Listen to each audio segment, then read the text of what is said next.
আসসালামু আলাইকুম রহমতুল্লাহি ওয়া বারাকাতুহু।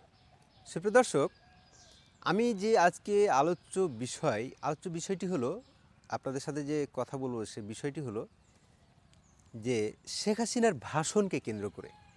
শেখ হাসিনা কিন্তু এর আগেও ভাষণ দিয়েছে। এখন প্রত্যেকটা ভাষণকে উস্কানি হিসেবে দেখা হচ্ছে বাংলাদেশে। এখন শেখ হাসিনা যে দাবিটা করে, শেখ হাসিনা দাবিটা করে যে এটা একটা ম্যাটিকুলাস প্ল্যান ছিল এই সরকারের, কিংবা ছাত্রদের, কিংবা জঙ্গি। শেখ হাসিনার ভাষা, আমার ভাষ্য না। শেখ হাসিনা দাবি করে এই সব হত্যাকাণ্ড ঘটিয়েছে তৃতীয় কোনো একটা পক্ষ। শেখ হাসিনা দাবি করে যে একজন উপদেষ্টা ওই 6.7 না কত জানি রাইফেলের গুলি, ওই যে জনাব ব্রিগেডিয়ার সাখাওয়াত সাহেব, একজন উপদেষ্টা, উনি যখন এই গুলি বাংলাদেশের কোনো আর্ম ফোর্স বা বাংলাদেশের কোনো আইনশৃঙ্খলা বাহিনী ব্যবহার করে না, যখন এটা বললেন তখন কিন্তু তার চাকরি চলে গেল। এটা কিন্তু শেখ হাসিনা রেফারেন্স টানেন। সুতরাং শেখ হাসিনা এটা চিন্তা করে, এটাও মনে করে যে পুলিশের গুলিতে যায়নি মারা, মানুষ যতগুলো স্টুডেন্ট মারা গেছে, তারা মনে করে যে এইটাকে প্রভাবিত করা হয়েছে আন্দোলনটাকে এভাবে।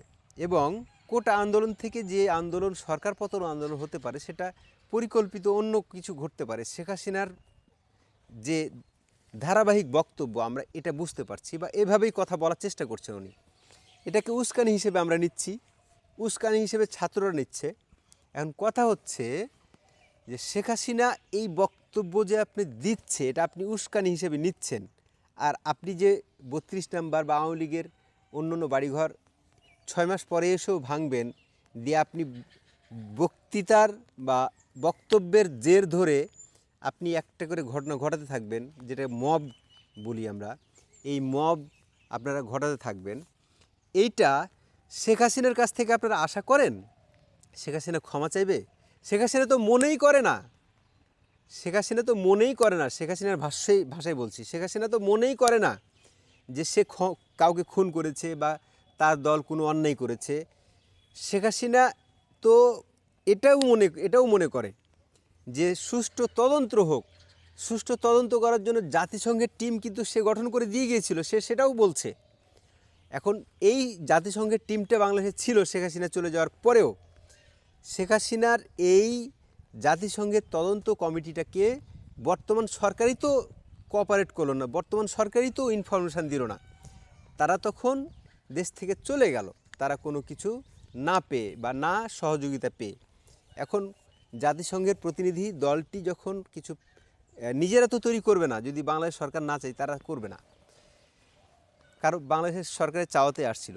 এখন ইউনূস সরকার এটা দিল না, কিংবা এই সরকার দিল না, এটা আমরা বিভিন্ন গণমাধ্যমে দেখেছি বা পত্রপত্রিকায় দেখেছি।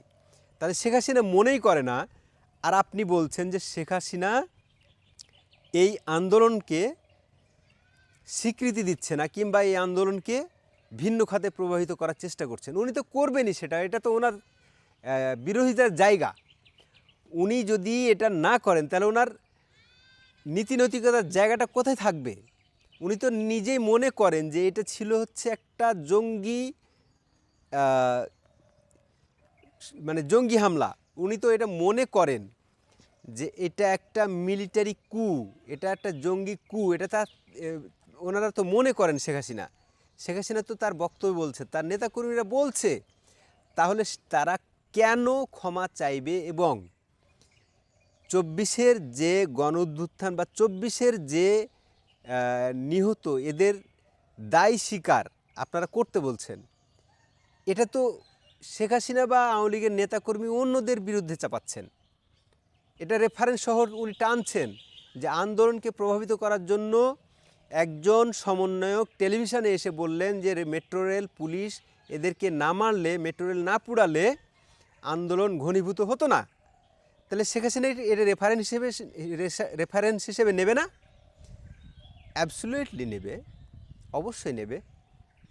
তাহলে শেখ হাসিনাকে আপনি স্বীকার করাতে চাচ্ছেন, আপনি বারবার বলতে চাচ্ছেন যে শেখ হাসিনা যতক্ষণ পর্যন্ত ক্ষমা না চাইবে ততক্ষণ পর্যন্ত বা আপনি রাজনীতি করতে দেবেন না। শেখ হাসিনা ক্ষমা চাইবে না, কারণ হচ্ছে কি, শেখ হাসিনা হচ্ছে, আপনারা জানেন যে একরোখা একটা রাজনীতিবিদ নেতা। ও যা বলে সেটাই করে, ওকে কেউ জ্ঞান বুদ্ধি দিয়ে পারে না। এই জ্ঞান বুদ্ধি দিয়ে পারে না বিধায় তার কিন্তু আজকে পতন। যদি কারো জ্ঞান শুনতো তাহলে কিন্তু মাঠের বিচ্ছিন্ন খবরগুলো উনি পেতেন। উনি কিন্তু মাঠের বিচ্ছিন্ন খবর রাখেন নাই, মাঠের যে জনরোষ বিক্ষোভ এগুলো রাখেন নাই উনি খবর, বিধায় তো উনি আজকে নেই। সুতরাং এখনও উনি বিশ্বাস করেন যে ওনাকে উৎখাত করা হয়েছে। ইউনূস সরকারকে এখনও উনি বলেন ওনার ভাষায়, শেখ হাসিনার ভাষায়, যে দখলদারি সরকার। ম্যাটিকুলাস প্ল্যান করে শেখ হাসিনাকে উৎখাত করা হয়েছে, শেখ হাসিনা এটা মনে করেন। তাহলে আপনারা ছাত্ররা বারবার একটা কথা বলেন কেন, যে শেখ হাসিনার ভাষায় এখনও কোনো অনুতপ্ততার সুর নেই? সাংবাদিকরা বলেন, বিভিন্ন মিডিয়া বলেন, কেন থাকবে ভাই? শেখ হাসিনা তো মনেই করেন না সেটা। তাহলে শেখ হাসিনা মনে না করলে উনি কেন করবেন এটা? এখন উনি মনে করবেন না, এটা চিন্তা করে আপনারা চিন্তা করেন এখন যে শেখ হাসিনার রাজনৈতিক দলকে বন্ধ করবেন, নিষিদ্ধ করবেন, নাকি তাকে ফাঁসিতে ঝুলাবেন, তাকে বিচার করবেন। সে বুঝেই নিয়েছে, সে বুঝে নিয়েছে তাকে, সে স্বীকার করলেও আপনি তার বিচার করবেন, না করলেও বিচার করবেন। আপনি আপনার মতো চলবেন, শেখ হাসিনা শেখ হাসিনার মতোই চলবে। এটাই হচ্ছে বাংলাদেশের রাজনীতি। সুতরাং আপনি আপনার রাজনীতি করেন, শেখ হাসিনা শেখ হাসিনার রাজনীতি করুক। শেখ হাসিনার একটা ভাষণে যদি হয় ৩২ নম্বর সহ সকল নেতাকর্মীর বাড়ি পুড়িয়ে দেওয়া, আবার ভেঙে দেওয়া, শেখ হাসিনা আবার বক্তব্য দিবে। এরপরে কোনগুলো দিবেন সেগুলো আপনারা ভাবতে থাকেন। মূল কথা হলো, শেখ হাসিনাকে যে আপনারা স্বীকৃতি চাচ্ছেন, আপনারা এই আন্দোলনের স্বীকৃতি শেখ হাসিনার কাছে চাচ্ছেন। শেখ হাসিনাও চেয়েছে যে ন্যায্য বিচার হোক, যারা খুন হয়েছে তাদের ন্যায্য বিচার শেখ হাসিনাও চেয়েছে, আপনারাও চাচ্ছেন। তাহলে শেখ হাসিনা কেন মনে করে বলবে আপনাদের স্বীকৃতি দিবে গণঅভ্যুত্থানের? আপনারাও দিচ্ছেন না যেমন, ছাড় শেখ হাসিনাও দেবে না। এটাই হচ্ছে রাজনীতি। সুতরাং ভালো থাকবেন, সুস্থ থাকবেন। সুপ্রিয় দর্শক, সম্মানিত দর্শক, চ্যানেলটি নতুন, সাবস্ক্রাইব করে সাথে থাকবেন, পাশে থাকবেন। নিত্য নতুন ভিডিও পেতে চ্যানেলটি অবশ্যই সাবস্ক্রাইব করে এগিয়ে নেবেন। আসসালামু আলাইকুম রহমতুল্লাহি ওয়া বারাকাতুহু।